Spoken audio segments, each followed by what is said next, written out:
Exposed. Exposed. Exposed. You're exposed. You're exposed.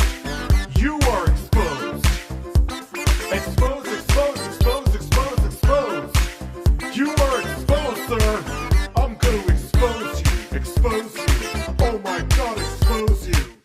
Jeffree Star has been dragged into some drama this week over his bloodlust palette. It all started when someone posted an image on Reddit to beauty guru chatter comparing the carton that Jeffree's bloodlust palette came in to packaging for Loraque's winter 2014 Royal collection. The post says, "Hypocrite Jeffree Star stole bloodlust from Loraque's 2014 winter collection, the Royal." Jeffree Star has been quick to accuse other brands of stealing their ideas. However, it appears his royalty-themed bloodlust collection was in fact stolen from Loraque's 2014 winter collection, the Royal. Bloodlust has the same unusual hexagonal box, decorative artwork, and velour covering as the Royal. In his second makeup series with Star, Shane Dawson was shown in Jeffree's office looking through palettes for inspiration. One of these was Loraque's The Royal, proving Jeffree Star had knowledge of the collection before he decided to rip it off. So let's go through this post and talk about everything going on from both sides of the argument. Loraque's packaging came out in 2014, a part of their holiday collection. The packaging isn't for a palette, but rather a face collection that just had a bunch of different products inside, whereas Jeffree's packaging was for an actual eyeshadow palette. The first thing this post compares is how both palettes are shaped like a hexagon, although I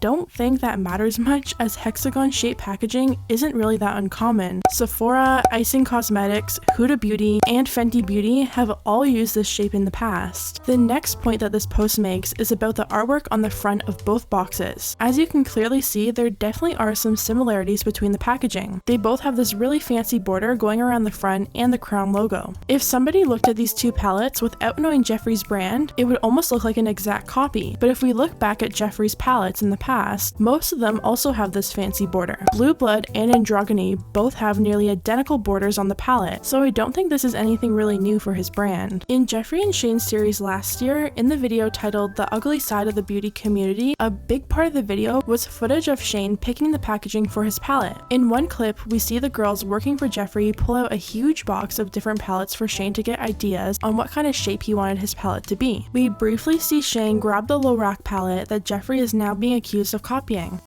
Those are a different shape.